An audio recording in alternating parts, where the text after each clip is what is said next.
এমডিএচ দম আলু, ডাল তড়কা এবং মাশরুম মশলা। এমডিএচ দিয়ে রাঁধলে খাবার হবে মজাদার। এমডিএচ আপনাকে সর্বদা নতুন স্বাদ দিতে প্রতিবদ্ধ।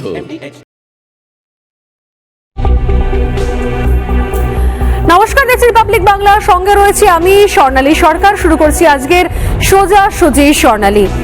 তসলিমা নাসরিন দীর্ঘ 19 বছর বাদে কলকাতা এলেন, পশ্চিমবঙ্গের মাটিতে পা রাখলেন এবং রেখেই দীর্ঘদিন ধরে তিনি যেটা বলে আসছেন, এমন নয় যে নতুন কোনো তথ্য, নতুন কোনো কথা। তিনি বরাবর সরব হয়েছেন ইসলাম মৌলবাদের বিরুদ্ধে। তিনি বরাবর সরব হয়েছেন নারীর ক্ষমতায়নের পক্ষে এবং নারীর অধিকার যেন সব জায়গায় সেটা অক্ষুণ্ণ থাকে, তা নিয়ে তিনি বরাবর কথা বলেছেন। নতুন নয়, এবারে এসে কলকাতায় এসে নতুন কিছু বললেন না।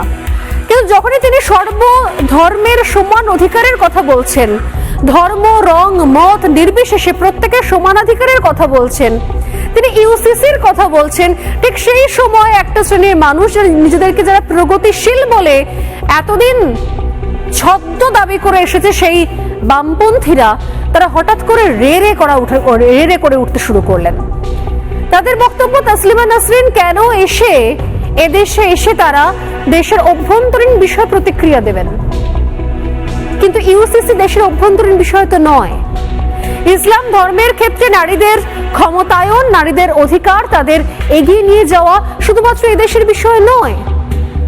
তারা বোধহয় বিরোধিতার জন্য বিরোধিতা করছেন, তারা বোধহয় আসল জায়গা থেকে অনেক দূরে সরে গিয়েছেন এবং তারা হয়তো ভুলে গিয়েছেন তসলিমা নাসরিন যে দেশের মানুষ, যে দেশে জন্মেছেন, যে দেশ থেকে বহুদিন ধরে তিনি বিতাড়িত, প্রত্যেক মুহূর্তে তাকে কুড়ে কুড়ে খায় সেই যন্ত্রণা, সেই দেশে কোন ধর্মের মৌলবাদের আধিক্য বা প্রকোপ বেশি, সেই দেশে নারীর ক্ষমতায়নের সংজ্ঞাটা কোন জায়গায় দাঁড়িয়ে রয়েছে আজও। আর যদি ওনার কথা সূত্র ধরেই বলতে হয়, তাহলে সমান অধিকারের বিষয়টা, একই অপরাধের জন্য সমান শাস্তি এবং প্রত্যেকের সমান অধিকার, এই বিষয় নিয়ে গোটা বিশ্ব সরব হচ্ছে।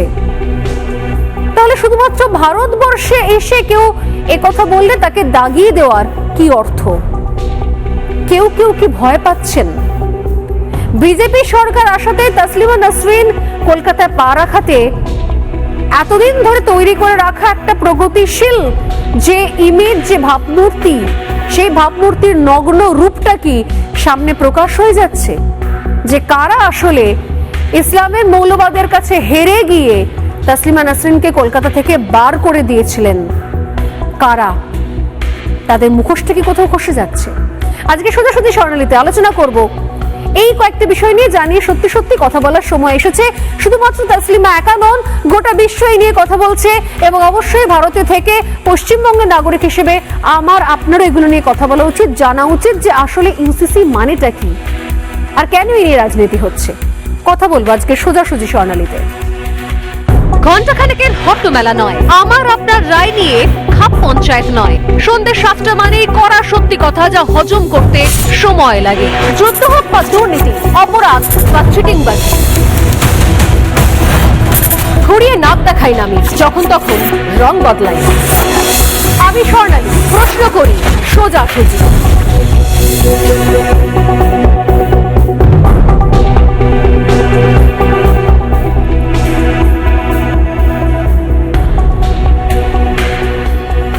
সভ্যতার প্রথম শর্ত হচ্ছে এক দেশ এবং এক আইন। সেই শর্ত মানতে কাদের কেন আপত্তি?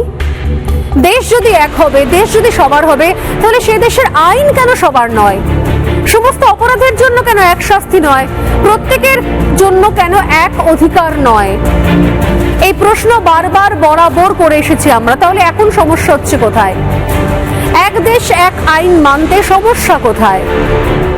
সংখ্যালঘু সম্প্রদায়ের মা বোনেরা, তাদের সঙ্গে এটা প্রতারণা হচ্ছে নাকি? যদি প্রত্যেকে বলেন যে না, আমরা ধর্মের রাজনীতি করব না, ভারতবর্ষ থেকে আমরা অসাম্প্রদায়িক রাজনীতি করব, কারণ ভারতবর্ষের সংবিধান আমাদের সে অধিকার দিয়েছে, প্রত্যেক ধর্মের মানুষকে সমান অধিকার দিয়েছে, তাহলে প্রশ্ন এক জায়গায় আসছে, নির্দিষ্ট ধর্মের মেয়েদের সঙ্গে যা ব্যবহার করা হচ্ছে তার বিরুদ্ধে সরব হচ্ছেন কজন, তাদেরকে সাপোর্ট করছে সেক্ষেত্রে কজন, আর তাদের বিরোধিতাই বা করছেন কজন? সংখ্যালঘু সম্প্রদায় বা ইসলামে মেয়েদের যে জায়গায় রাখা হয়েছে, অন্তত আইনের দিক থেকে যে ধরনের কোথাও তারা প্রতারিত বলে মনে করা হচ্ছে, এখন যে নতুন যে ভাষা আসছে সেক্ষেত্রে তার বিরুদ্ধে শব্দ কোথায়, তার বিরুদ্ধে স্বর কোথায়? এগুলো নিয়ে প্রশ্ন করলে নিঃসন্দেহে কেউ সাম্প্রদায়িক বলে দেখে দেবেন না, কারণ একটাই শর্ত, ওই যে শুরুতে বললাম, সভ্য দেশের শর্ত একটাই, প্রত্যেকের জন্য সমান আইন, দেশ সবার, তাহলে আইনও সবার হবে। কিন্তু এক্ষেত্রে ইসলাম ধর্মে মা বোনেদের সঙ্গে যে প্রতারণা চলছে তা নিয়ে রাজনীতি করছে কোন স্বার্থে? সিপিএমূল। আপনি বলবেন তৃণমূল তো নেই আর সিপিএম শূন্য, তাহলে সিপিএমূল কোত্থেকে আসছে? আছে। দেশ বিরোধিতার ক্ষেত্রে একটা বিশাল বড় জোট রয়েছে, যাকে বলা হয় জোট ইন্ডি। I.N.D.I.A করে যে জোট রয়েছে এই মুহূর্তে, যা আসলে ভুলে গিয়েছে কোনটা দেশ বিরোধিতা, কোনটা দেশের মানুষের বিরোধিতা, কোনটা দেশের সংস্কারের বিরোধিতা, কোনটা হিন্দু ধর্মের বিরোধিতা, আর কোনটা বিজেপি সরকারের বিরোধিতা। তারা বিরোধিতা করতে করতে, বিজেপির বিরোধিতা করতে করতে, নরেন্দ্র মোদীর ছিদ্রান্বেষণ করতে করতে, নরেন্দ্র মোদীর সমস্ত রকম ভাবে তাকে কাঠগড়ায় তুলতে তুলতে তারা ভুলে গিয়েছেন দেশ আর সরকার এক নয়। তারা দেশের মানুষ, দেশের সংস্কৃতি, এবং যদি স্পেসিফিক্যালি বলতে তাদের কাজ হচ্ছে হিন্দু ধর্মের যত রকমের নিন্দা করা যায় সে সবকিছু করাটাকে তারা বাধ্যতামূলক ভাবে ভেবে নিয়েছে। কিন্তু বিজেপি সরকারের সমালোচনা করলে কোথায় লেখা আছে কি হিন্দু ধর্মে বিদ্বেষী হতে হবে? আর হিন্দু ধর্মে বিদ্বেষী বা হিন্দু বিদ্বেষী হতে গেলে কি করতে হবে? ইসলাম ধর্মকে সাপোর্ট করতে হবে, তার সমালোচনা করা চলবে না। তাই এক দেশ এক আইনের বিরোধিতা করছে তারা আসলে সবাই এই জোট ইন্ডিতে শামিল একটা বৃহত্তর রাজ্যের দেশের বিরোধী গোষ্ঠী, যারা নিজেরাই জানে না যে তারা আসলে কাদের বিরোধিতা করছে, যারা নিজেরাই জানে না তারা নরেন্দ্র মোদীর বিরোধিতা করছে নাকি ভারতবর্ষের বিরোধিতা করছে, তারা বিজেপি সরকারের বিরোধিতা করছে নাকি তারা হিন্দু ধর্মের বিরোধিতা করছে, তারা নিজেরাই জানে না। আর এই জায়গা থেকে আজকে সোজাসুজি স্বর্ণালী শুরু করব, কারণ সময় এসেছে সত্যি যারা দেশ বিরোধী এবং যারা হিন্দু ধর্মে বিদ্বেষী, যারা এই ধর্মান্ধ হয়ে রয়েছেন, এক চোখে ধর্ম দেখেন, যাদের পরিভাষায় হিন্দু মানেই হচ্ছে তাকে আক্রমণ করো, তাকে কটাক্ষ করো, ব্যঙ্গ বিদ্রুপ করো, আর ইসলাম চলে এলেই যারা স্পর্শকাতর হয়ে পড়েন তাদের মুখোশটা টেনে খুলে ছিঁড়ে দেওয়ার সময় এসেছে। আর প্রথম কাজটা বোধহয় এতদিন ধরে অনেকে করে গেলেও তাসলিমা নাসরিনের মতো একজন লেখিকা যখন সমস্ত আইন, শাসন, প্রশাসনের যে ব্যর্থতা এবং যে একচোখামি এবং যে পক্ষপাতিত্ব, নির্লজ্জ দালালি, তার বিরুদ্ধে গিয়ে যখন তিনি পশ্চিমবঙ্গে ঢুকতে পারলেন, কলকাতা ঢুকতে পারলেন, তখন একটা বড় জবাব বোধহয় দেওয়া হয়ে গেল। যে সিপিএম বা যে বামফ্রন্ট ধামাধারি হয়ে থাকে নাকি নিরপেক্ষতার বা অসাম্প্রদায়িকতার, তারা ধর্মীয় মৌলবাদের কাছে মাথা নত করে, মাথা নিচু করে, তাদের কাছে আত্মসমর্পণ করে, সেই সমস্ত ধর্মীয় মৌলবাদের কাছে হাঁটু গেড়ে বসে তারা তাসলিমা নাসরিনকে এই রাজ্য থেকে, পশ্চিমবঙ্গ থেকে বের করে দিয়েছিলেন ঘাড় ধরে। আটকাতে পারেনি, আটকাতে চায়ওনি। উল্টে সেই সময় তাবর তাবর সিপিএম নেতার বক্তব্য ছিল তাসলিমা থাকার জন্য যদি অশান্তির তৈরি হয়, অশান্তির বাতাবরণ আবহ তৈরি হয়, তাহলে তাকে বের করে দেওয়াই উচিত। যারা প্রগতিশীলতার মিথ্যে চশমা পরে, মানুষকে মিথ্যে ওষুধ খাইয়ে, রঙিন জগৎ দেখিয়ে নিজেরা চূড়ান্ত সাম্প্রদায়িক রাজনীতি করে এসেছে এইখানে, এই রাজ্যে, যারা চিরকাল প্রগতিশীলতার কথা বলে শুধুমাত্র সংখ্যালঘু বা ইসলাম ধর্মের তোষণ করে গেছে এতদিন ধরে, এবং হিন্দু বিদ্বেষী তারা কতখানি, কত বড় তার প্রমাণ দিয়ে গেছে, আজ তাদের গালে সপাটে চড় মেরে গেছেন লেখক তাসলিমা নাসরিন। চর শুধুমাত্র হাতে আর গালে মারতে হয় না, কিছু চর দেখতে পাওয়া যায় না কিন্তু অনুভব করা যায় আর শোনা যায় সেই শব্দটা। সেই চটটাই মেরেছেন তাসলিমা নাসরিন। তাই হঠাৎ করে রণংদেহী হয়ে পড়েছে কিছু বামপন্থী, অতি বামপন্থী লোকজনের। আজ এতদিন ধরে তৃণমূলের মুখোশ পরে তৃণমূলের লবিতে ঢুকেও সমস্ত যাবতীয় অ্যাডভান্টেজ নিয়ে এসছে। আজ তাদের সমস্যা হচ্ছে কেন তাসলিমা নাসরিন আসবেন, কেন বিজেপি সরকারের সময় আসবেন, আর তোমরা তো আসতে দাওনি। আর কেন তিনি এখানে এসে ইউসিসি নিয়ে কথা বলবেন? বেশ করেছেন তিনি বলেছেন। তিনি আইন মোতাবেক কথা বলেছেন, তিনি গোটা বিশ্বের বিষয় নিয়ে কথা বলেছেন। শুধুমাত্র দেশের অভ্যন্তরীণ বিষয়ে কথা বলেছেন বলে দাগিয়ে দেওয়া হচ্ছে এতটা সহজ নয়। কারণ ভুললে চলবে না, তার দেশও এই একই রকম রোগে আক্রান্ত। তিনি গ্লোবাল ইস্যু তুলে ধরেছেন, ভারতবর্ষের ইস্যু শুধু নয়। কি বলেছেন এই অভিন্ন দেওয়ানি বিধি নিয়ে, ইউসিসি নিয়ে কি বলছেন তাসলিমা নাসরিন কলকাতায় এসে পা রেখে? আজ আরো একবার শুনিয়ে দিই। অভিন্ন দেওয়ানি বিধি তো সেটার জন্য আমি 40 বছর ধরে সংগ্রাম করছি। এই উপমহাদেশে এই অভিন্ন দেওয়ানি বিধির খুব দরকার। আসলে পৃথিবীর যে কোনো সভ্য দেশে এই অভিন্ন দেওয়ানি বিধি আছে, কারণ এক দেশ এক আইন আমরা চাই, সবার জন্য সমান আইন চাই। বিশেষ করে নারীরা ধর্মীয় আইনের অধীনে যদি থাকে তাহলে তাদের বিরুদ্ধে বৈষম্য আমরা দেখি, নির্যাতন দেখি। তো সেইগুলো চলে যায় যদি আমরা সমান অধিকারের ভিত্তিতে অভিন্ন দেওয়ানি বিধি তৈরি করি, এবং এটা মাস্ট, এটা সভ্যতার প্রথম শর্ত। সভ্যতার প্রথম শর্ত এক দেশ এক আইন। এবং লেখিকা এখানে প্রথমেই যে শব্দটি প্রয়োগ করেছেন তা হচ্ছে উপমহাদেশ। অতএব কোন নির্দিষ্ট দেশ নিয়ে তিনি কথা বলছেন না, তিনি প্রথমেই বলে দিয়েছেন।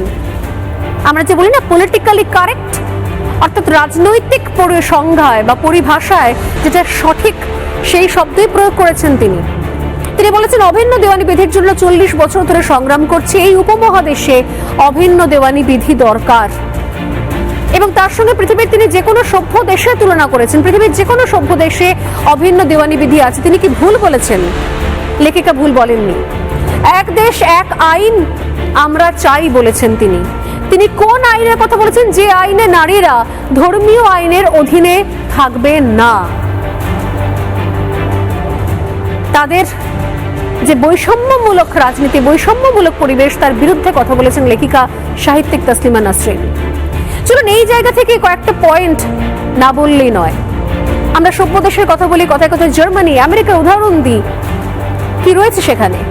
কোন কোন দেশে এই মুহূর্তে কার্যকরী লাগু রয়েছে ইউসিসি? ফ্রান্সে রয়েছে, রয়েছে জার্মানিতে, রয়েছে আমেরিকায়, সুইডেনে, নরওয়েতে, যেখানে ইউসিসি ইউনিফর্ম সিভিল কোড এটা রয়েছে, এক্সিস্ট করে, এর অস্তিত্ব রয়েছে। ঠিক এই নাম নয়, কিন্তু একই রকমের এই দেওয়ানি বিধি রয়েছে, অভিন্ন বিধির মতোই আইন রয়েছে। অর্থাৎ সবার জন্য এক আইন, আলাদা করে কোনো ধর্মের জন্য, কোনো বর্ণের জন্য, কোনো জাতির জন্য আলাদা কোনো আইন নয়। এইটাও কিন্তু রয়েছে পৃথিবীর একাধিক সভ্য দেশে।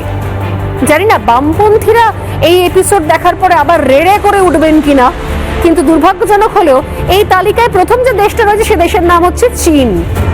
দ্বিতীয় যে দেশের নাম রয়েছে সে দেশের নামটা রয়েছে জাপান, রয়েছে দক্ষিণ Korea, Indonesia, Australia, Brazil, Mexico, তুরস্ক, মিশর।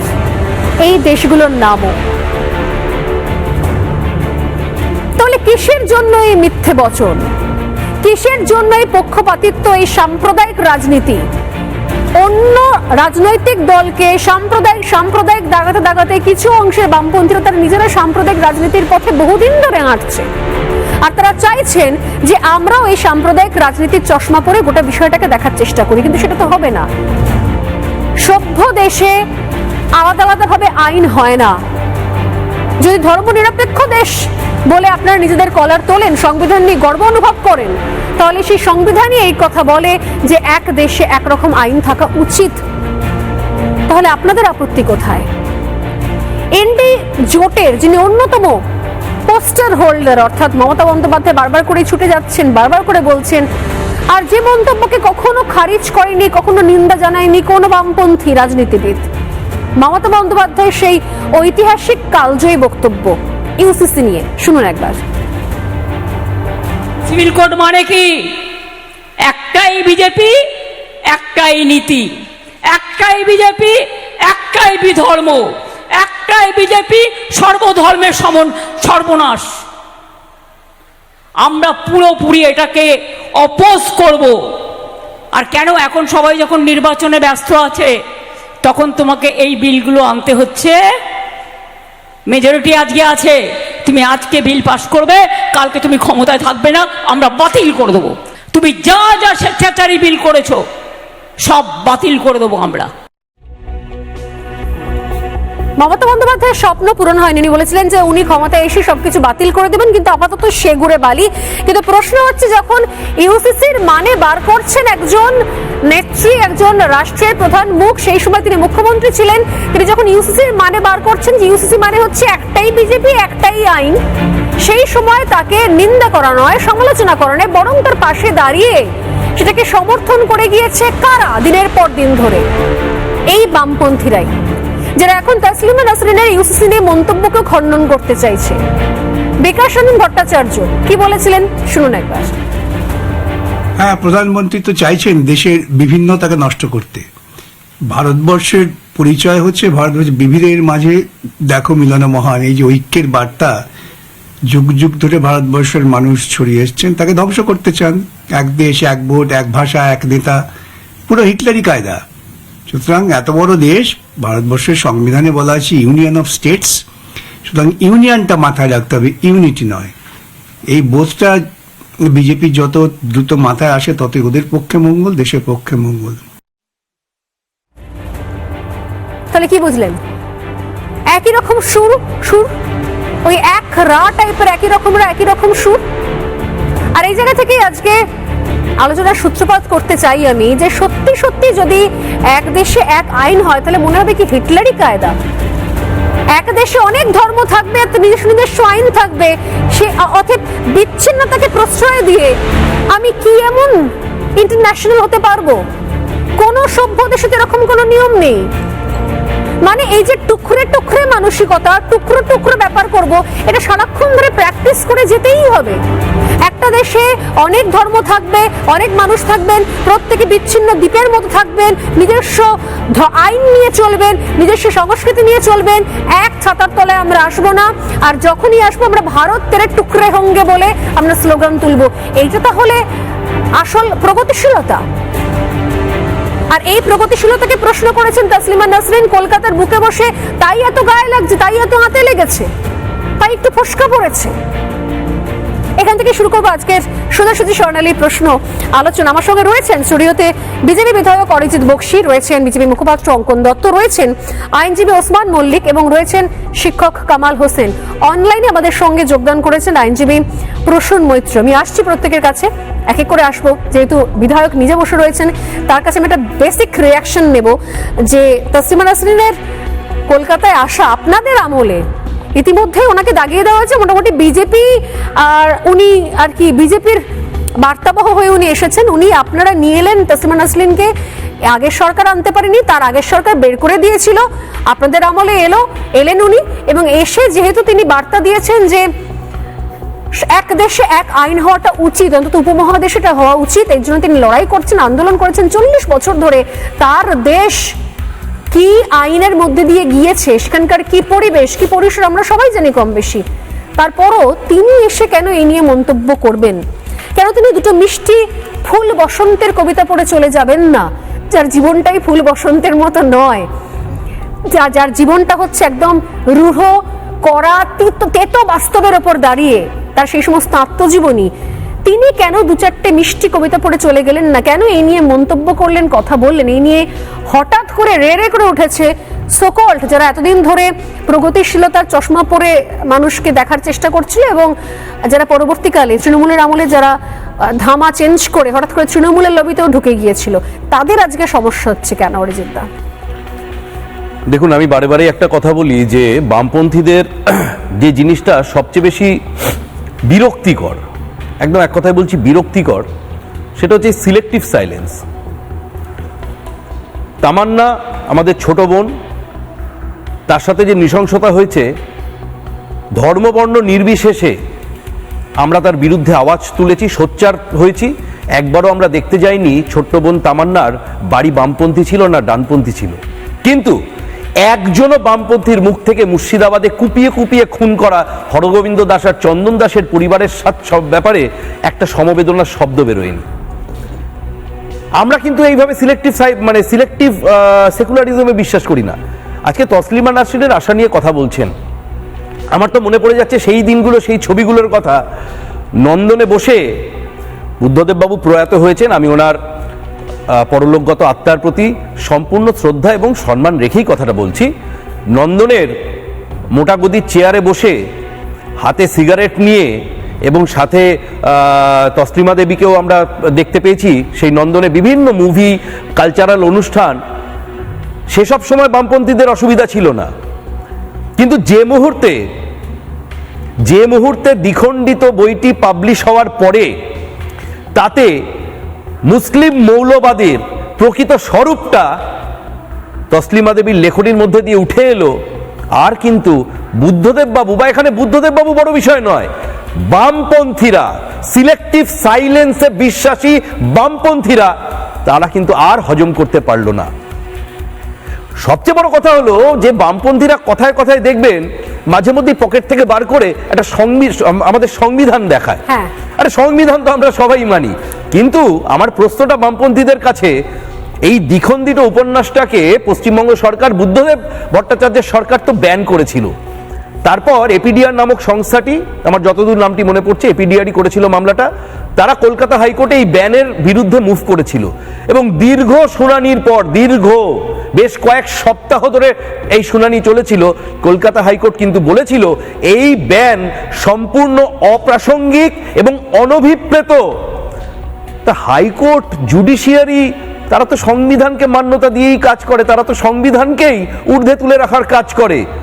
তাই সংবিধান মেনে কলকাতা হাইকোর্টের অর্ডার আসার পরেও কেন বামপন্থীদের মনে দ্বিতীয় চিন্তা এলো না যে যখন হাইকোর্ট বলে দিচ্ছে যে এটাকে ব্যান করার কিছু নেই, এটা চালু থাকা উচিত এর প্রকাশনা, তখন কিন্তু বামপন্থীরা সেটা মেনে উঠতে পারলো না। কেন বলছি বারবার সিলেক্টিভ সেকুলারিজম? এই যে বিকাশ বাবুর কথা দেখালেন, বিকাশ বাবুকে ধর্মতলায় দাঁড়িয়ে গোমাংস খেয়ে প্রমাণ করতে হয় উনি সেকুলার, সাথে কিন্তু শুয়োরের মাংসের ওই যে কিছু হয়, শুয়োরের মাংসের যে কারি তরকারি, সেটা উনি আস্বাদন করেন না। সেই সেকুলারিজমের শিক্ষা ওনার থেকে আসে না যে উনি মাংসাশী, উনি গোভক্ষণ করার সাথে সাথে শূকরের মাংসটাও ভক্ষণ করে বলবেন উনি সেকুলার। আমি বুঝতে পারছি না একটা কথা, একজন সাহিত্যিক তসলিমা নাসরিন, আমি এটাকে কোনো রিলিজিয়াস অ্যাঙ্গেলে দেখতে চাই না। আমি পরিষ্কার একটাই কথা বলতে চাই, তসলিমা নাসরিনকে আমরা একজন সাহিত্যিক, প্রাবন্ধিক, একজন চিন্তাশীল ব্যক্তিত্ব হিসেবেই দেখতে চাই। আপনাদের সরকারের আমলে চলে এসেছেন, এটা হচ্ছে সমস্যা। তৃণমূলের সরকারের আমলে আসার অনুমতি পাননি, বামেদের সময়তে আমার তো জানতে ইচ্ছে করছে, বামেদের সময়তেই উনি আসার অনুমতি তখন সেই সময় কি জন্য পেয়েছিলেন? উনি ভবিষ্যতে বিজেপি হয়ে কথা বলবেন এটা কি আন্দাজ করে তখন নিশ্চয়ই ওনারা রাজি হননি? তাহলে সেই সময় যখন উনি এলেন তখন ওনাকে রাখা গেল না কেন? মানে কেউ তো বারণ করেনি কোনো সময়। সেই সময় কি বিজেপি প্রোটেস্ট করেছিল যে তসলিমা নাসরিনে নিয়ে আসাটা বামেদের একটা রাজনৈতিক উদ্দেশ্য প্রণোদিত হবে? তাহলে সেই সময় তো রাখতে পারলেন না কেন? সম্মান দিতে পারলেন না কেন? আজকে সমস্যা কি? কেন উনি ইউসিসি নিয়ে কথা বলবেন? আমার সঙ্গে এখানে রয়েছেন ওসমান মল্লিক, আমি ওসমানদার কাছে জিজ্ঞাসা করব যে তসলিমা উপমহাদেশের আইন নিয়ে বলেছেন, ইউসিসি নিয়ে বলেছেন, তাতে সমস্যাটা কোথায় হচ্ছে? এটা তো ভারতবর্ষে একটা বড় অংশের মানুষও বলছেন, বিশেষত সংখ্যালঘু সম্প্রদায়ের মা বোনেরা পর্যন্ত বলছেন তারা এক দেশের এক আইন চান।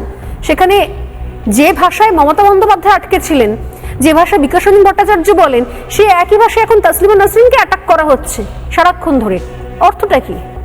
আমি একটু আগে থেকে বলি। হ্যাঁ, 2007 সালে যখন তসলিমা নাসরিনকে পশ্চিমবঙ্গ থেকে বের করে দেওয়া হলো, তারপরে আমরা প্রতিবাদ করেছিলাম। কারণ আমরা যে ভারতবর্ষে বাস করি, যে পশ্চিমবঙ্গে বাস করি, আমাদের কয়েক হাজার বছরের সংস্কৃতি আমাদেরকে এটাই শিখিয়েছে লেখকদের, কবিদের সম্মান করতে। আমরা আমাদের বাড়ির দেয়ালে মনীষীদের মতো লেখকদের, কবিদের ছবি টাঙিয়ে রাখি। তো বিগত সরকারের আমলে আমি নিজে ব্যক্তিগতভাবে চেষ্টা করেছিলাম তসলিমা নাসরিনকে ফিরিয়ে আনার। আমি তৃণমূলের আমলেও চেষ্টা করেছিলাম, কিন্তু সরকার কোনো রকম নিরাপত্তা দিতে রাজি হয়নি। সরকার যখন বদলে গেল, যখন শুভেন্দু অধিকারী মহাশয় মুখ্যমন্ত্রী হলেন, তখন আমি চিঠি লিখলাম যে আমি আপনাকে নিয়ে আসতে চাই, আপনি রিটিন কনসেন্ট দিন। তখন দিদি আমাকে লিখিত কনসেন্ট দিয়েছিলেন। এরপরে আমার সঙ্গে সঙ্গে মোহিত রায় পশ্চিমবঙ্গের জন্য আর শান্তনু সিংহ ওনারা এলেন। আমরা সমবেতভাবে মুখ্যমন্ত্রীর কাছে যাই যে আপনি নিরাপত্তার ব্যবস্থা করুন, তসলিমা নাসরিন আসবেন।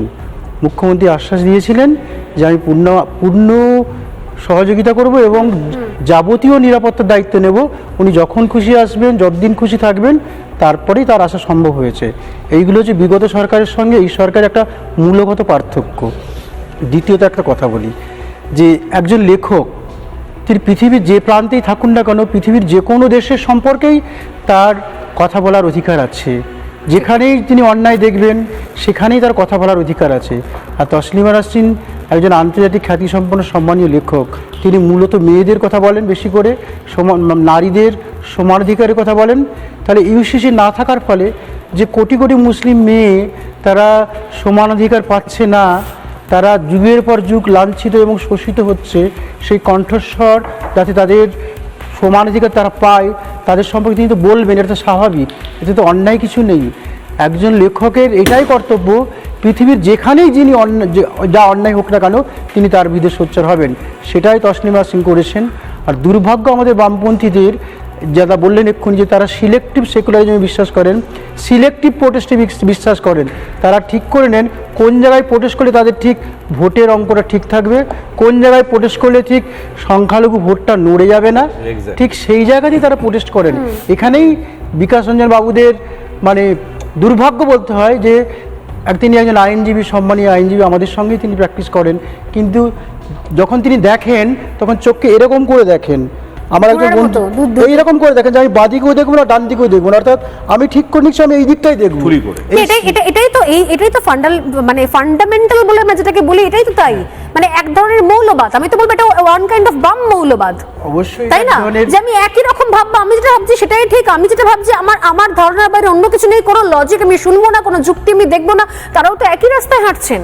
এটা মৌলবাদ তো বটে, শুধু তাই না, এটাকে অত্যন্ত মারাত্মক জিনিস। অর্থাৎ মারাত্মক জিনিস মানে আমি আমার চোখে শুধু দুটি প্রাণীকে দেখবো আর কাউকে দেখবো না। দাদা যেটা বললেন যে আমি যখন ধরুন আমি রামমোহনকে পুজো করছি, বিদ্যাসাগরকে করছি, কারণ তারা হিন্দু ধর্মের সংস্কারের কথা বলেছেন। যখনই কেউ মুসলিম ধর্মের সংস্কারের কথা বলছে, তাদের সমাজ পরিবর্তনের কথা বলছে, তুমি মুসলিম ভোট ব্যাংক ধ্বংস হয় বলে রে করে উঠছে তাদের উপরে। যে কেন না, সারা জীবন তোমার ইচ্ছে কি তাদেরকে লেঠেল করে রাখার, সারা জীবন যে তোমাদের যে প্রচেষ্টা যে তোমরা যখন ভোটে যাবে তারা তোমাদের হয়ে মারদাঙ্গা করবে, লেঠেলগিরি করবে, এই প্রচেষ্টাটা বন্ধ হওয়া দরকার। ধন্যবাদ শুভেন্দু অধিকারী মহাশয়কে, তিনি আমাদের অনুমতি দিয়েছিলেন, তসলিমা নাসরিন এসেছেন, তার সুউচ্চ কণ্ঠস্বর আমরা শুনতে পাচ্ছি। শুধু তাই নয়, আরও একটি ধন্যবাদ শুভেন্দু অধিকারী মহাশয়কে, তিনি বলিষ্ঠভাবে সিদ্ধান্ত নিয়েছেন এই রাজ্যে ইউনিফর্ম সিভিল কোড প্রতিষ্ঠা হবে। যতই বিরোধিতা আসুক, যেভাবে আসুক, এখানে ইউনিফর্ম সিভিল কোড প্রতিষ্ঠা হবে। শুধুমাত্র ইউসিসি নয়, আমি সোনালী একটা ছোট্ট একটু অ্যাড করি, আমি যেটা শেষ করতে চাইছিলাম যে বামপন্থীদের স্বরূপটা কিন্তু আমাদের চেনার খুব প্রয়োজন আছে। 2007 নভেম্বরে যখন এই দ্বিখণ্ডিত উপন্যাসের উপর পশ্চিমবঙ্গে নাকি তথাকথিত দাঙ্গার পরিস্থিতি, সেই পরিস্থিতি কিভাবে হয়েছিল সেটা যেন আমরা ভুলে না যাই। যখন কলকাতা হাইকোর্ট অর্ডার দিয়ে দিল যে দ্বিখণ্ডিতকে ব্যান করাটা সম্পূর্ণভাবে ইললিগাল এবং আনকনস্টিটিউশনাল, তার আগে পর্যন্ত কিন্তু কলকাতার পকেটে পকেটে কোনো দাঙ্গা বিক্ষোভ ছিল না। হাইকোর্টের অর্ডারটা আসার ঠিক পরে পরেই কলকাতার স্পেসিফিক কিছু কিছু অঞ্চলে এই দ্বিখণ্ডিতর কিছু এক্সট্রাক্ট তুলে নিয়ে কাগজে সেটাকে লিফলেটের মতো করে সেই জায়গাগুলো ছড়িয়ে সেখানে কিন্তু এই ধরনের দাঙ্গার পরিস্থিতিকে প্রমোট করা হয়েছিল, এবং সেটা সর্বতভাবে এই বামপন্থীদের সরকারের দ্বারা সম্পূর্ণভাবে উদ্দেশ্য প্রণোদিত হয়েছিল। এই নাটকটাকে দেখিয়ে আর্মি ডাকার নাম করে তসলিমা নাসরিনকে ভারত থেকে বিদায় করে দিয়েছিল এই বামপন্থী সরকার। কারণটা কি ছিল? শুধুমাত্র সংখ্যালঘু ভোট ব্যাংক, শুধুমাত্র সেই সংখ্যালঘু ভোট ব্যাংক, সেই সেন্টিমেন্ট, কি কারণ ছিল? অ্যাবসলিউটলি, আমি আবারও সেই কথাটা বলবো, ওই যে কথাটা দাদা বললেন, মল্লিকদা বললেন যে সিলেক্টিভ সেকুলারিজম। অঙ্কন কিছু বলছিলেন। দেখুন, পুরো বিষয়টা যদি বলতে হয়, আপনি বামপন্থীদের নিয়ে এবং টুকরে টুকরে গ্যাং নিয়ে বলছেন যে আজকে তারা টুকরে টুকরে গ্যাং। তাই তো হচ্ছে আলটিমেটলি অঙ্কন, মানে একটা দেশের মধ্যে একাধিক ধর্ম থাকবে, তাদের নিজস্ব আইন থাকবে, মানে দেশটা ভাগ বাটোয়ারার মধ্যে দিয়ে থাকবে, তবে সুবিধা হবে বিভিন্ন শ্রেণীর বিভিন্ন। আচ্ছা, ভারতবর্ষের কমিউনিস্ট পার্টির ইতিহাসটা কি? ভারতবর্ষের কমিউনিস্ট পার্টি কি কখনো অখণ্ড ভারতকে মান্যতা দিয়েছে, বা ভারতের আজকের যে মানচিত্র রয়েছে সেটাকেও কি মান্যতা দিয়েছে? ভারতবর্ষের স্বাধীনতার সময় শেষ যখন পরাধীনতার 10টা বছরের মধ্যে দিয়ে আমরা যাচ্ছি, সেই সময় কমিউনিস্ট পার্টির একাধিক নেতারা তাদের তত্ত্বকথায় বলুন, তাদের লেখনীতে বলুন, কি ভারতবর্ষ চেয়েছিলেন। অধিকারী থিসিসের কথায় আসুন। অধিকারী থিসিস ভারতবর্ষকে কি রাষ্ট্র হিসেবে বা আজকের মানচিত্র হিসেবে মানতে চেয়েছিল? না, তারা তো 17টা খণ্ডে ভারতকে ভাগ করতে চেয়েছিল, 17টা ভাগে। তারা তো মানে পশ্চিমবঙ্গকেও ভাগ করতে চেয়েছিল, মানে আজকের যে পশ্চিমবঙ্গ তাকেও ভাগ করতে চেয়েছিল। আপনি চলে যান বিভিন্ন কমিউনিস্ট ডক্ট্রিনে, স্বাধীনতার আগের কমিউনিস্ট ডক্ট্রিন 42, 44, 48 ভাগে তারা ভারতবর্ষকে ভাগ করতে চেয়েছিল। তাহলে যারা ভারতের অস্তিত্বেই বিশ্বাস করতো না, এমনকি অধিকারী থিসিসেও বলা রয়েছে, তখন তিনি কমিউনিস্ট পার্টি অফ ইন্ডিয়ার তিনি সর্বভারতীয় সাধারণ সম্পাদক ছিলেন, মানে ভারতের কমিউনিস্ট পার্টি নাম নিয়ে তিনি বলেছিলেন ভারত নামের কোনো অস্তিত্ব রাখা উচিত নয়, কারণ ভারত বলে কোনো জাতি, কোনো সত্তা, কোনো রাষ্ট্র, কোনো দেশ হওয়া উচিত নয়। এই ছিল তাদের ইতিহাস।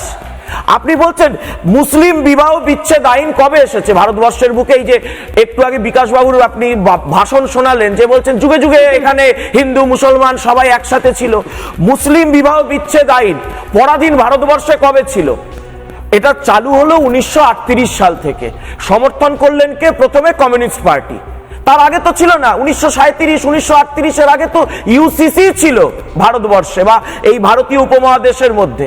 তো সেই সময় কোথায় ছিলেন? আচ্ছা, ইউসিসির পক্ষে আমাদের বাবা সাহেব আম্বেদকর বলেছিলেন। ক্ষমতা থাকলে বিকাশ ভট্টাচার্য বলুক আজকে যে বাবা সাহেব আম্বেদকর তাহলে হিটলারি শাসন চেয়েছিলেন, বলুক তাহলে যে আমাদের দেশের সংবিধান প্রণেতারা যারা আর্টিকেল 44 বানিয়েছিলেন তারা সবাই হিটলারি শাসন চেয়েছিলেন ভারতবর্ষের বুকে। তাই সংবিধানের নির্দেশাত্মক নীতিতে ইউসিসির কথা বলা রয়েছে। এত কথা বলছে এই বামপন্থীরা কেন আলাদা করে ফৌজদারি বা দেওয়ানি বিষয়ক মানে আইনের ক্ষেত্রে?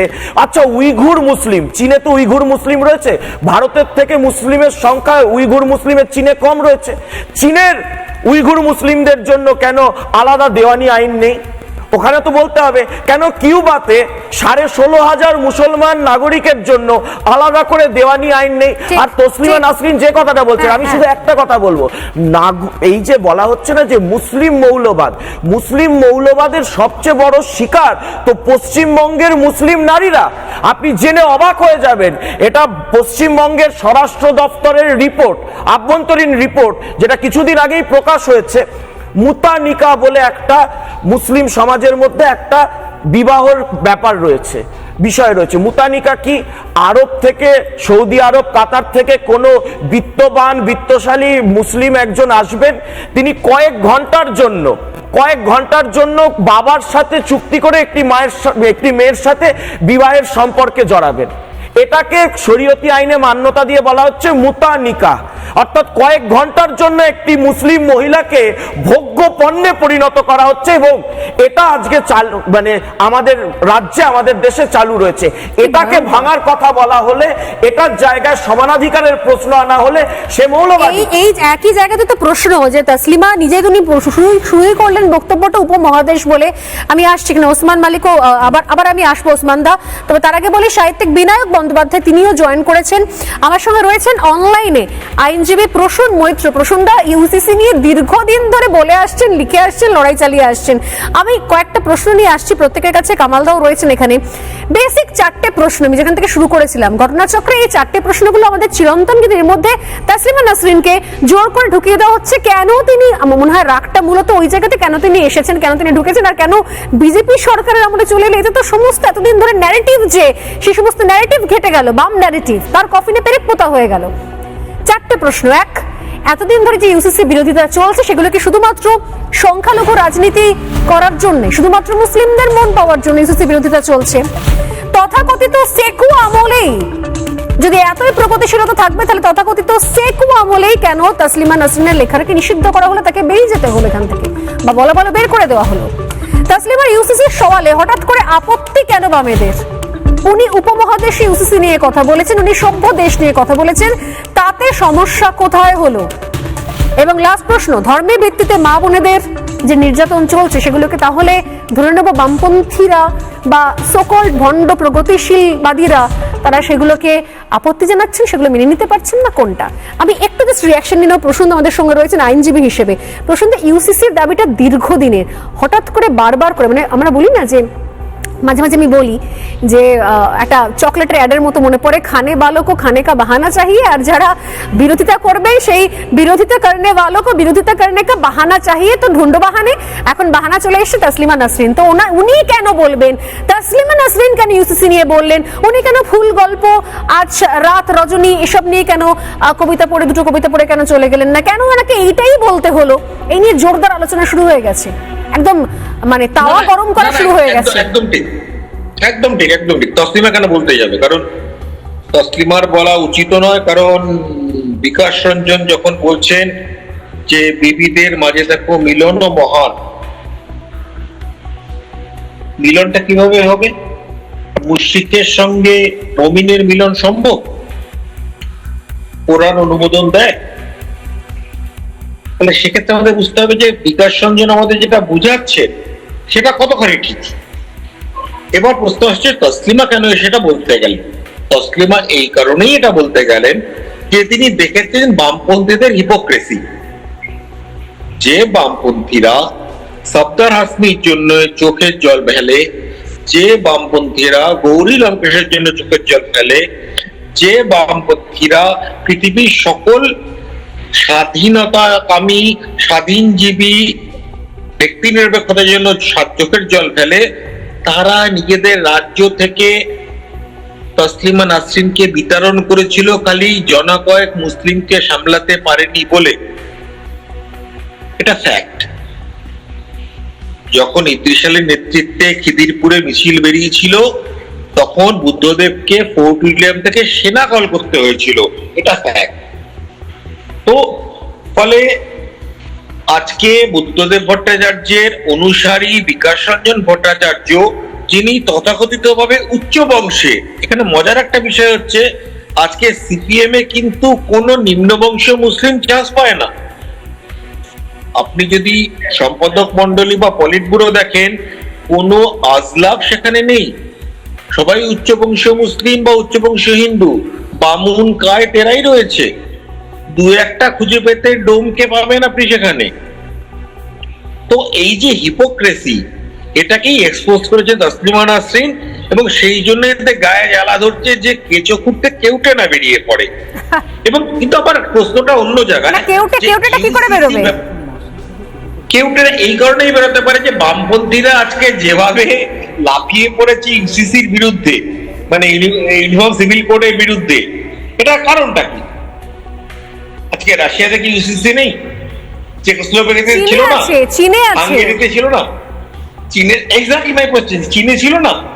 তাহলে আজকে লাফিয়ে পড়ছে কেন? লাফিয়ে পড়ার সেখানেও একই এক দেশ এক আইন করা আছে। সেখানে লাফিয়ে পড়ার একমাত্র কারণ হচ্ছে তারা ভাবছে যদি আমরা লাফিয়ে পড়ি তাহলে হয়তো ছুটকো ছাটকা ওই খাগড়াগড়ে কিছু বিবিরা আমাদের ভোট দেবে। কারণ বিবি ছাড়া তো আজকে সিপিএম এর ভোট দেওয়ার খুব বেশি লোক নেই।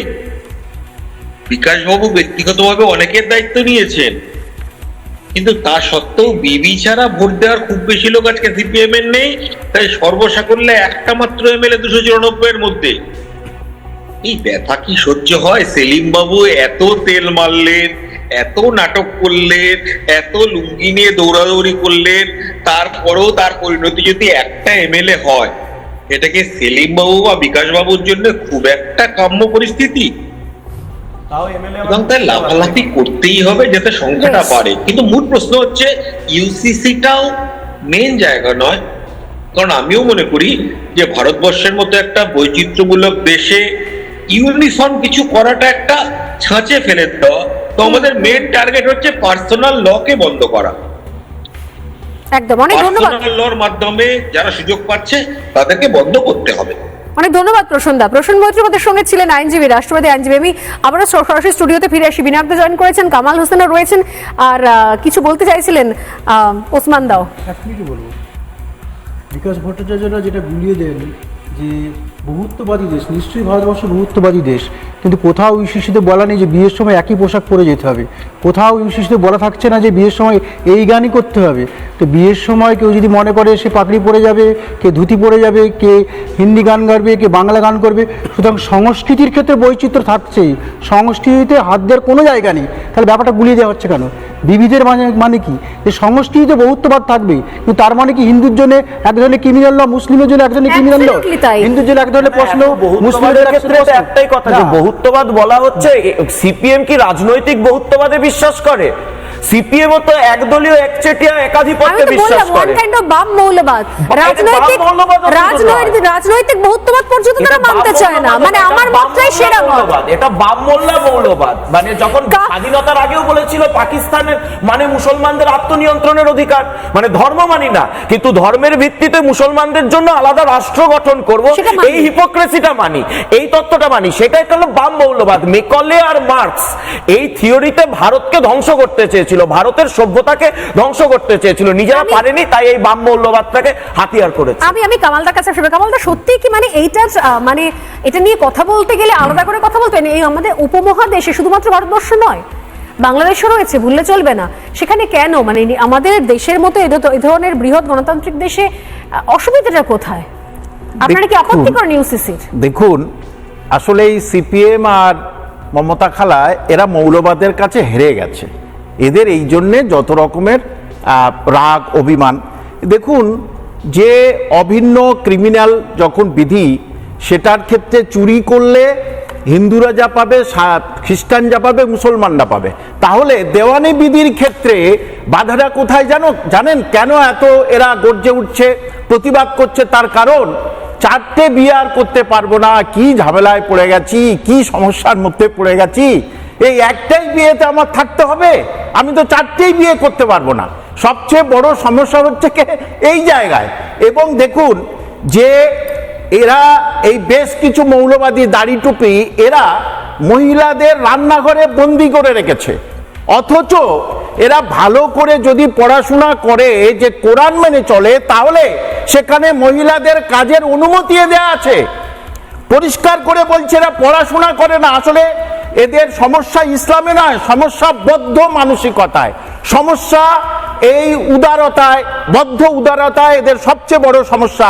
দেখুন, দুটো কথা বলছি, যে ইসলামে কাজের অনুমতি আছে মহিলাদের, কিন্তু এরা দিচ্ছে না। হযরত মুহাম্মদ সাল্লাল্লাহু আলাইহি ওয়াসাল্লামের 2জন স্ত্রী, তার একজন ছিলেন সবচেয়ে বড় তৎকালীন যুগের শিক্ষিকা, 2200 তিনি নিয়ম কানুন হাদিস তৈরি করেছিলেন। আর ছিলেন খাদিজা, ওনার ওয়াইফ, তিনি কিন্তু সারা বিশ্বব্যাপী একটা ব্যবসায়ী ছিলেন। আর শিফা বিনতে, তিনি মদিনার বাজার ইন্সপেক্টর ছিলেন, হযরত মুহাম্মদ সাল্লাল্লাহু আলাইহি ওয়াসাল্লাম করেছিলেন। রুফাইদা, তিনি নার্স ছিলেন। তাহলে এগুলো কি এদের কানে যায় না, না চোখে যায় না? কেন মুসলিম মহিলাদের ঘরের ভিতরে, রান্নাঘরের ভিতরে রেখেছে? তারা শুধু সন্তান পালন এগুলো চোখে পড়ে না কামালদা, এগুলো চোখে পড়ে না। আমার বক্তব্য শুধু দ্বিচারিতা এখানেই নয়, মানে ধর্মীয় রাজনীতি করতে করতে দ্বিচারিতা এখানেও না। আমার তো মনে হয় দ্বিচারিতা সর্বত্র। বিধায়কের কাছে আসার আগে দুটো লাইন না বলে পারছি না। বিকাশ রঞ্জন ভট্টাচার্যরা ইতিমধ্যে রিয়াকশন দিয়েছেন, শুধুমাত্র ইউসিসি নিয়ে নয়, তাসলিমা রাশিনী তাদের রিয়াকশন, ইউসিসি নিয়ে কেন বলবেন তাই নিয়ে রিয়াকশন, আর সম্প্রতি যে রিয়াকশনটা দিয়েছে সেটা হচ্ছে জয় গোস্বামী নিয়ে। মানে প্রত্যেক ক্ষেত্রে রাজনীতি না করলেই নয়, কারণ তাদের নিজস্ব একটা সবসময় মতামত রয়েছে। বিকাশ রঞ্জন ভট্টাচার্য তিনি লিখছেন সোশ্যাল মাধ্যমে, তাসলিমার আবাহনী সভা থেকে কবি জয়কে যেভাবে বিতাড়িত করা হলো সেটা মৌলবাদী চিন্তার প্রতিফলন। সময় এসেছে সজাগ থাকার, মৌলবাদের বিরুদ্ধে বাম নেতৃত্বে জোট বাঁধতে হবে। মৌলবাদ নাকি এটা? আপনি সেখানে ছিলেন বিনায়ক দা, মৌলবাদের কি ধরনের রূপ দেখলেন যার বিরুদ্ধে জোট বাঁধতে হবে বলছেন বিকাশ রঞ্জন ভট্টাচার্য? যে সময় জয় গোস্বামী মমতা বন্দ্যোপাধ্যায়ের সভা মঞ্চে দাঁড়িয়ে ক্যাকা ছিছি করেছিলেন, সেই সময় তাদের মনে হয়নি এটা? তাদের মনে হয়নি যখন ধর্ণা মঞ্চে জয় গোস্বামী এসে বলেছিলেন যে আমি সারা জীবন দরকার হলে মমতা বন্দ্যোপাধ্যায়ের পায়ের তলে বসে থাকতেও রাজি আছি, আমার কোনো তাতে অপমান লাগবে না? সেই সময় তাদের কিছু মনে হয়নি, কিন্তু স্বতঃস্ফূর্ত যে রিয়াকশন, তাতে বাম শিবির খুব চিন্তিত হয়ে পড়েছে সাম্প্রতিক সময়। বিনায়ক বন্দ্যোপাধ্যায়, নমস্কার, আমি খুব সংক্ষেপে বলছি। অরিজিৎবাবু একটা পয়েন্ট খুব ভালো বলেছেন, যে একটা গন্ডগোল পাকিয়ে তোলা হয়েছিল, যাতে তসলিমা নাসরিনকে এখান থেকে বিতাড়িত করা যায় 2007 সালে। আমার এটা মনে হচ্ছে ভালোই ভালোই সবকিছু হয়ে যাক, আবার একটা গন্ডগোল পাকানোর চেষ্টা চলছে যাতে তসলিমা নাসরিনের বাংলায় আসাটা চিরতরে বন্ধ না হয় বা নিয়মিত না হয়। আমি একটা ছোট্ট পরিসংখ্যান দিচ্ছি, 2007 সালে তসলিমাকে বিতরণের পর 2024 অবধি 17 বছরে, খুব একটা বেশি না, আমি 24টি সভা অ্যাটেন্ড করেছি। আমার কাছে তার লিস্ট আছে কবে কত ডেটে, যে 24টি সভায় তসলিমাকে ফিরিয়ে আনা হোক। এই সময়কালে যারা একটি সভা অ্যাটেন্ড করেননি তসলিমাকে ফিরিয়ে আনার জন্য, যারা মাসে 2 লক্ষ টাকা ভাতা পেয়ে ক্যাকা ছিচি করে গেছেন, এবং তারা এখন বাংলার সেই আদি থ্রেড কালচারের নায়করা, সেই নায়করা 2000 সালে 90 সাল থেকে তারা সম্পাদক হয়ে বিভিন্ন লোকের, বিভিন্ন তরুণ কবির, লেখকদের সর্বনাশ করার পর তারা এখন বিরাট অসহায় সেজেছেন এবং তারা তসলিমাকে ব্যবহার করে সরকারি সুবিধে পেতে চাইছেন। মনে রাখতে হবে এরা কিন্তু 2 লাখ টাকা করে ভাতা প্রতি মাসে পেত। এই ভাতা বন্ধ হয়ে যাওয়ার ফলে এরা তসলিমা নাসরিনকে, তসলিমা দিকেও এটা সতর্ক থাকতে হবে, তসলিমা নাসরিনকে ব্যবহার করে এরা সেই কাছে পৌঁছতে চাইছেন। 2 মাস আগে যারা শুভেন্দু অধিকারীকে হেন ভাষায় নেই যে গালি দেননি, আজকে তারা তরুণ মুখ্যমন্ত্রী, উজ্জ্বল মুখ্যমন্ত্রী, সক্ষম মুখ্যমন্ত্রী বলে ভাসিয়ে দিচ্ছেন। এবং আমি কেন স্টেজে ছিলাম, যে আমি 18 বছরে 24টা সভা অ্যাটেন্ড করেছি এবং নিরন্তর অন্তত 2400 হুমকি খেয়েছি, মেটিয়াবুরুজে বদলি হয়েছি, মাকে পিজি হাসপাতালে ভর্তি করতে পারিনি। আমি কেন সভায় ছিলাম তাই নিয়ে তাদের আপত্তি হচ্ছে এইসব থ্রেড কালচারের আদি নায়কদের। এরা কিন্তু এই 2 লক্ষ টাকার ভাতাটা এনশিওর করার জন্য বলছেন যে উনিও নাকি থ্রেড কালচারের শিকার। আমি তো বুঝতে পারলাম না, উনি কয়েকদিন আগে পর্যন্ত বললেন যে অভিষেকই নাকি একমাত্র রাজনীতিবিদ। হ্যাঁ, থ্রেড কালচারের জন্মদাতারা এখন থ্রেড কালচারের শিকার হিসেবে নিজেকে বলতে চাইছে। এই থ্রেড কালচারের জন্মদাতাদের থেকে সরকারকে, জনপ্রতিনিধিদের, মানুষকে সতর্ক থাকতে হবে। এরা কিন্তু এই ওসমান ভাইয়ের মতো, মোহিত রায়ের মতো তাদের যে বিপুল উদ্যোগ, সেখানে গন্ডগোল পাকানোর একটা চেষ্টা চলতে চাইবে। আমি আপনাকে একটা কথা বলছি, শুধু আপনি, আমি, আমরা সবাই প্রচুর বিয়ে বাড়িতে নিমন্ত্রণ পেয়েছি। বিয়ে বাড়িতে নিমন্ত্রণ পেলে আপনি বরের পিড়িতে গিয়ে বসে পড়েন? পড়েন কি? নিশ্চয়ই নয়, সেটা তো আমরা দূর থেকে দাঁড়িয়ে বিয়েটা দেখি। তো এটাতে সতর্ক থাকতে হবে। আমার সময় একদম শেষ, জাস্ট 10 একটা প্রশ্ন ছিল যে তসলিমাকে নিয়ে বেশি যদি বাড়াবাড়ি হয়, একটা কথা তুমিই বললে, ওই কেঁচো খুঁড়তে কেউটে বেরিয়ে পড়বে, কোন কেউটেটা বেরিয়ে পড়বে সেটা আমি একটু শেষে অ্যাড করে দিই। বাংলাদেশ 1972-এ বাংলাদেশের সংবিধান তৈরি হওয়ার পর সেখানে যে শব্দটা ছিল তার প্রিএমবেলে, সেকুলারিজম, মাত্র 5 বছরের মধ্যে 72 থেকে 77 জিয়াউর রহমান সেটাকে চেঞ্জ করে দিল সেকুলারিজমের জায়গায় অ্যাবসলিউট ফেইথ ইন আল্লাহ। আর তার 10 বছরের মধ্যে এরশাদ এসে একদম ইসলামকে ওই রাষ্ট্রের ধর্ম হিসাবে ঘোষণা করে কনস্টিটিউশন অ্যামেন্ডমেন্ট করে দিল। এক মিনিট এবং এর এফেক্ট হিসাবে, এর এফেক্টে একটা কথাও মানি না, তসলিমা ইউসিসির পক্ষে বললে তার বিরুদ্ধে। আমার শেষ হয়নি, আমি একটু কমপ্লিট করে দিই। এবং এর এফেক্টে যেটা হয়েছে, আমি দুটো সেন্সাস রিপোর্ট বলে শেষ করে দেব। 1951 বাংলাদেশের সেন্সাসে, ইস্ট বেঙ্গল সেন্সাসে, সেখানে ওই যে রাষ্ট্রের ধর্ম হয়ে গেল ইসলাম, যারা রাষ্ট্রের ধর্মে রইল না তাদের 22% পপুলেশন থেকে তারা 2022-এ নেমে এলো 13-তে। যেখানে ভারতে, যেখানে ট্রুলি সেকুলার চিন্তা ভাবনার এই বামপন্থীরা ধারক বাহক, সেখানে কিন্তু 9.8 থেকে পপুলেশন 2011-এ 14%-এ উঠে। আমার সময় আজকে একদম শেষ, আমি একদম শেষ করছি। এই নিয়ে আবার আলোচনা করবো, আজকে একদম শেষ। ওসমান দা, আমি একটা জিনিস জাস্ট একটা কথা বলে শেষ করছি, সত্যি সত্যি ভাবার সময় এসেছে কার বিরোধিতা করছেন, আর যারা বিরোধিতা করছে তারা এবার কেন, কোন উদ্দেশ্য করছে। প্লিজ ভাবুন, হঠাৎ করে গড্ডালিকা প্রবাহে ভেসে যাবেন না। একটা বিরতি নিয়ে ফিরে আসছি, সঙ্গে থাকুন।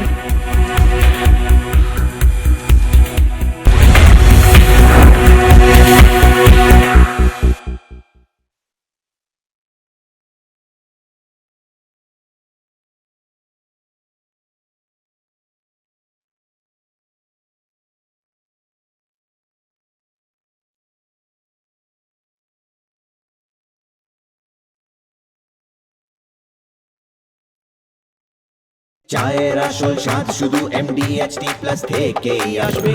মাথায় দেখো লবঙ্গ, এলাচ দিয়ে ভরপুর MDH T+ মশলা। MDH